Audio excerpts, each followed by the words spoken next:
Bienvenue dans ce nouveau numéro de votre émission Du désert à l'oasis. Alors avec vous, amis téléspectateurs, nous avons longuement parlé de la multiplication qui est la reproduction des valeurs que Dieu a mis en nous. Et nous avons eu des serviteurs et une servante de Dieu qui nous a aussi parlé à propos de ce thème. Rappelez-vous, la multiplication fait partie en fait du processus de transformation qui est un processus continu dans la vie du chrétien. Le chrétien qui aimerait aller de gloire en gloire, s'améliorant, se corrigeant et vivre une vie en abondance. Nous avons dit que ce processus continu, bien sûr, se vit au travers des piliers de la transformation selon le modèle de Christ ou encore à l'image de Christ. Et notre passage de base qui détermine même ce grand thème de la transformation, c'est le texte de 2 Corinthiens 3, 18 qui dit « Nous tous qui, le visage découvert, contemplant comme dans un miroir la gloire du Seigneur, nous sommes transformés en la même image de gloire en gloire, comme par le Seigneur l'Esprit. » Et ce texte, c'est celui qui nous guide dans la mesure où nous ne restons pas statiques dans notre vie chrétienne, quel que soit le niveau que nous avons atteint, nous recherchons toujours plus, bien sûr avec Christ. Et les piliers ou les points de repère de cette transformation à l'image de Christ se retrouvent dans l'acronyme IMAGE. Il y a I qui renvoie à l'inspiration, M qui renvoie à la multiplication dont nous venons de parler, A renvoie à l'aide ou l'assistance, G renvoie à la guérison et E renvoie à l'éducation. Alors, l'inspiration, bien sûr, c'est l'œuvre du Saint-Esprit. Le Saint-Esprit nous inspire des valeurs, nous inspire beaucoup des bonnes choses, des bonnes décisions, des bons choix pour notre vie. Et l'essentiel même, ce sont ces valeurs-là qu'il met en nous, ces valeurs que nous devons multiplier. Et multiplier, donc, c'est la lettre M. La multiplication, c'est la reproduction des valeurs pour former une communauté des vies abondantes, parce que nous n'avons pas à avoir ce que Dieu a mis en nous pour nous seuls, pour notre bien à nous seuls. Nous devons le partager pour le bien de la communauté. Et puisque dans ce monde, il n'y a pas que des personnes qui vivent des vies en abondance. D'ailleurs, ceux qui vivent la vie en abondance sont en très petit nombre. Plusieurs ne connaissent pas cette vie, plusieurs ne connaissent pas le principe de cette vie, plusieurs ne vivent pas la vie en abondance sur cette terre pour une raison ou une autre. Et donc, nous devons, en tant qu'enfants de Dieu, en tant que disciples de Christ, apporter notre aide. Lorsque nous constatons, lorsque nous nous rendons compte qu'il y a une crise, qu'il y a besoin d'aide, nous devons l'apporter. Revoyons l'histoire dans Matthieu 9, 36. Pour exemple, nous avons Christ. Il a ressenti de la peine, il a ressenti de la compassion envers le peuple qui était languissant et abattu. Et c'est ce que nous, en tant que disciples de Christ, ayant Christ comme modèle, nous devons aussi avoir. Et donc, même quand il a aussi multiplié les pains, c'est parce qu'il a constaté que le peuple qu'il écoutait avait maintenant un besoin physique de manger. Voilà. Et Christ l'a constaté. C'est de cela que nous parlons aujourd'hui. C'est ce thème, ou ce sous-thème dans la transformation que nous débutons avec vous aujourd'hui. Il s'agit de l'aide ou l'assistance. Parce qu'en tant qu'enfants de Dieu, nous ne devons pas être indifférents à la peine des autres. Je suis avec l'évangéliste Léonard Kissoangui sur ce plateau. Évangéliste, bonjour. Salut madame. Toujours un grand plaisir d'être avec vous, surtout qu'on va aborder un thème qui est aussi important dans la vie de chrétien, l'aide ou l'assistance. Alors, évangéliste, que doit-on exactement comprendre? Qu'est-ce que vous entendez si nous devons avoir une conception claire de l'aide ou de l'assistance? Qu'est-ce que cela serait? Merci beaucoup madame Jemima. Ce sujet est tellement capital dans les processus de la transformation pour avoir des vies abondantes. C'est donc une nouvelle série que nous commençons, mais bien sûr qui s'ajoute à ce que nous avons déjà vu. Il est bien en harmonie avec l'inspiration, des valeurs nous sont inspirées pour que nous ayons la vie en abondance. Mais aussi au-delà de cette vie en abondance ou la vie abondante, nous multiplions des communautés de vies abondantes où chacun se trouve dans un endroit où il fait beau vivre. Bien sûr, nous avons plus abordé cet aspect de multiplication des vies abondantes dans les dimensions spirituelles, dans les dimensions d'harmonie des vies les uns avec les autres, dans les relations. Mais nous voulons aborder cet aspect aussi important sous l'initiale A, dans l'image, qui renvoie au point de repère, madame, comme vous l'avez dit, n'est-ce pas, l'assistance ou l'aide. Exact. Et pourquoi cette assistance et pourquoi cette aide? Nous parlons justement de la multiplication ou du développement de l'économie abondante. Okay. Parce que pour avoir une vie abondante, Christ qui est là nous donne cette vie abondante, plusieurs personnes ont tendance à le squinter juste à ce qui est de la vie spirituelle. Mais il faut bien vouloir révéler cet aspect qui a affaire à l'économie ou la création des ressources nécessaires pour que cette vie abondante ne soit pas juste spirituelle, mais aussi dans toutes les dimensions. Exactement. Nous parlons, n'est-ce pas, du développement holistique. Et plus loin, nous parlerons même, n'est-ce pas, de l'action sociale. Okay. Parce que dans la société, comme vous l'avez dit, Dieu a bien pourvu, il a donné la provision à suffisance pour tout le monde. Mais il y a malheureusement certaines personnes qui s'accaparent de ces ressources, faisant ainsi une carence, une pénurie. Et d'où il faut ouvrir l'espace, l'environnement pour créer l'économie de telle sorte que chacun en ait en suffisance. Voilà donc nous voulons parler de cette autre paire de manches qui est l'action sociale ou alors la provision des ressources pour pouvoir donner une vie abondante. Et donc, ce que vous entendez par assistance, quand on parle d'assistance, vous voyez l'action sociale ou la provision des ressources pour les autres. Et qu'est-ce que vous entendez par économie? Vous avez parlé d'économie de vie abondante. Économie abondante. Tout Qu'est-ce que à vous fait. entendez principalement? Mais parce que tu vois, lorsque la personne a une vie spirituelle abondante, il est prospère. Oui. Mais lorsque cette personne-là qui a une vie spirituelle abondante n'a pas le minimum vital, il vit dans la pauvreté, il vit dans la privation relative, il vit dans le manque. Ainsi donc, pour créer une suffisance, pour créer des substances, pour créer la provision, on parle de l'économie abondante. Bref, c'est simplement la création des moyens et des ressources qui puissent soutenir la vie. Ok. Et quels sont les fondements bibliques, d'autres fondements bibliques que nous pouvons avoir autour de l'aide, de l'assistance? Vous avez commencé par parler de ce que Jésus a fait. Exactement. Mais avant même que Jésus n'arrive là, parce qu'il vient restaurer cette économie abondante, c'était déjà à la création, Dieu a placé Adam et Ève dans un jardin où il y avait tout à fait l'abondance, n'est-ce pas? Et cette abondance devait être à la portée de tous. Mais le mensonge du diable a démontré qu'il y avait probablement des choses que Dieu a gardées à lui-même, que Adam et Ève devaient s'époumoner à obtenir. C'est depuis ces mensonges-là que la pauvreté ou la disette, le désert auquel nous faisions allusion, s'installe. Donc dans la Bible, par exemple, lorsque vous regardez dans Jacques, le chapitre 2, les versets 14 à 26, la Bible nous encourage à ne pas juste nous contenter de la vie spirituelle au détriment de la vie socio-matérielle. Donc dans la société, il n'y a pas que cette vie spirituelle, de parler en langue, de lire sa Bible, de prier, mais il y a aussi ces besoins d'avoir de l'équilibre physique, mental, social, qui vient par cette matériel, par cette provision en suffisance. Ainsi donc, on ne peut pas dire à son frère ou à sa sœur qui a faim, qui demande à manger, « Mon frère, que Dieu te bénisse, va, que Dieu te bénisse. » Ça devient, en d'autres termes, une privation, n'est-ce pas, de cette économie, de cette vie abondante que Christ veut nous donner. Un deuxième texte biblique qui nous encourage, n'est-ce pas, à la compassion que Christ est venu manifester, révéler, 1 Jean, chapitre 3, 16 à 18.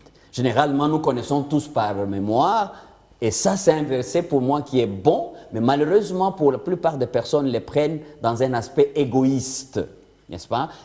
Car Dieu a tant aimé le monde qu'il a donné son Fils unique. C'est par cet acte, par cette action que j'appelle sociale, de Dieu vis-à-vis de la communauté que nous lisons l'amour et la compassion de Dieu. Et donc Dieu fut la première personne à nous avoir assisté avant même que nous puissions exister. Exactement, parce qu'il nous a tout donné dans le jardin. Et quand le malin arrive, il nous fait priver l'accès à cette abondance. C'est pourquoi Dieu, en nous assistant, il donne son Fils unique. Vous voyez l'aide qui va au-delà. Mais dans Jean 1, dans 1 Jean plutôt, chapitre 3, versets 16 à 18, qui est, j'appelle les contrepoids des Jean 3, 16, c'est les 1 Jean 3, 16. De la même façon que Dieu qui a aimé, il a donné, en compassion, il a donné son Fils qui était le plus cher à lui. Il nous dit, donc nous aussi, comme nous avons connu l'amour, n'est-ce pas, parce que Dieu nous a donné, mais nous aussi, nous avons à donner de notre vie aux autres. Quand nous dépassons notre propre besoin égoïste pour penser à l'autre, pour manifester la compassion, et là, nous exprimons notre amour en acte et dans le partage. Vous vouliez un autre texte biblique, Genèse chapitre 2, quand Dieu a créé Adam et Ève, il les a placés dans un jardin plein d'abondance. C'était déjà l'assistance de Dieu à Adam et Ève pour qu'ils n'aient pas une carence. Voilà un peu quelques versets, probablement, qui nous indiquent les soubassements de la Bible. Mais peut-être, je dirais un peu plus loin aussi pour dire, Madame Jemima, que cette assistance, cette économie abondante que nous devons créer autour de nous, il y a tout un autre concept que nous aurons à découvrir au cours de cette émission, c'est le travail. Ok. Nous allons en parler longuement en tout cas, parce que ça m'intéresse, le travail, pour avoir l'économie abondante. Mais au regard de tout cela, de ce que dit la Bible, de ce qu'a fait Dieu, bien sûr, qu'est-ce que nous devons retenir de l'assistance elle-même? Donc, l'assistance, au fait, c'est d'abord l'expression de l'amour extériorisé. C'est au fait ça qui commence par cette assistance. C'est pourquoi quand Jésus se retrouve avec la plupart des personnes qui les suivaient, quand ils regardaient, ils ne tenaient pas juste compte de leur état spirituel, mais ils tenaient aussi compte de leur état physique et matériel, n'est-ce pas? Et donc, ce que nous devons retenir, nous voulons apporter une assistance pour créer l'économie abondante autour du travail. Donc, le travail va être un des piliers dans cette action sociale ou dans cette aide, dans cette assistance. Dans Genèse 1, 28, c'est Dieu lui-même qui commence, quand il veut nous assister, il dit « Dieu les bénit et Dieu leur dit « Soyez féconds, multipliez, remplissez la terre et l'assujettissez. » On ne peut pas assujettir la terre, on ne peut pas avoir la richesse, j'aime bien appeler économie abondante, s'il n'y a pas le travail. Donc, ça c'est le premier aspect. Nous allons nous assister par le travail et même par une nouvelle attitude vis-à-vis du travail. Deuxième élément, par cette assistance ou par cette aide, par cette action sociale, tout ça sont des termes que nous allons utiliser à plusieurs fois dans cette émission. Il y a la compréhension de l'aide. L'assistance dans notre émission ici fait grandement appel au travail qu'il faut créer autour de nous. Et dans le travail, nous allons aussi parler des éléments comme l'entrepreneuriat. Parce que tout travail procure l'abondance. Et c'est dans cette abondance que nous trouvons l'économie abondante. Et nous avons aussi Dieu lui-même qui nous donne ces soubassements de l'assistance par le travail. Il met les uns à côté des autres. Voilà pourquoi lui qui est la communauté de base d'origine, il travaille en communauté, la création elle-même. Il dit « faisons l'homme à notre image ». Donc il y a là l'appel de l'association et de l'accompagnement, n'est-ce pas? Dans Acte 2, 44, pour m'arrêter à ça, pour voir un peu ces éléments que nous voulons avoir dans l'assistance et dans l'aide, on nous parle là du moment où ceux qui ont écouté l'évangile de Pierre et les autres vivaient ensemble. Nous venions de parler de la communauté de vie abondante. Cette communauté de vie abondante est un endroit où tous les croyants, étant ensemble, produisant l'économie abondante et distribuant de manière à ce que tous aient assez et qu'il n'y ait pas de ceux qui soient dans la disette totale et d'autres, une petite minorité, dans l'opulence et dans l'abondance. Donc c'est à ça que cette émission va nous amener pour aborder ces différents aspects, n'est-ce pas, de l'économie abondante. Exact. Merci, évangéliste. Sinon, concrètement, être transformé, de quoi s'agit-il, bien sûr, lorsque l'on parle d'être transformé à l'image de Christ dans l'aide ou dans l'action sociale? Tout à fait. De quoi s'agit-il? Il s'agit justement, d'abord, de savoir que l'économie abondante, c'est créer. Donc, c'est changer les paradigmes dans la tête des personnes qui croient qu'elles peuvent culpabiliser les uns parce que ayant tout et elles n'ayant rien. Donc, il s'agit justement de changer des paradigmes mentaux. Donc là, c'est vraiment un travail dans la tête, dans la tête, conception. Dans la conception. Okay. Parce que justement, comme nous avons dit, soyez transformés par le renouvellement. Et le renouvellement de l'intelligence. Donc, c'est par là que nous allons concrètement aller. Et nous voulons aussi insister sur cet aspect de dire le travail est une bénédiction et non pas une malédiction. Parce qu'il y a plusieurs justement qui demeurent dans la pauvreté parce qu'ils croient qu'en faisant le travail dur et en balayant ou en gardant, en devenant juste un gardien dans la maison de quelqu'un, là on devient diminué. Non, nous voulons ici promouvoir la mentalité de l'abondance, qui est une mentalité qui voit le travail. Donc, lorsqu'on est être transformé à l'image de Christ dans l'assistance, c'est aussi savoir, dans ce sens-là, que le travail est une bénédiction et non une malédiction. Et non une malédiction. Okay. Parce que c'est Dieu lui-même, en créant l'homme, la première bénédiction originelle était « multipliez-vous, assujettissez la terre en la cultivant et en l'entretenant ». Mais aussi, nous voulons, dans cette émission, revenir sur les concepts économie d'abondance ou économie abondante. Parce que, encore une fois, plusieurs mensonges de l'ennemi, c'est de nous démontrer que le gâteau est limité.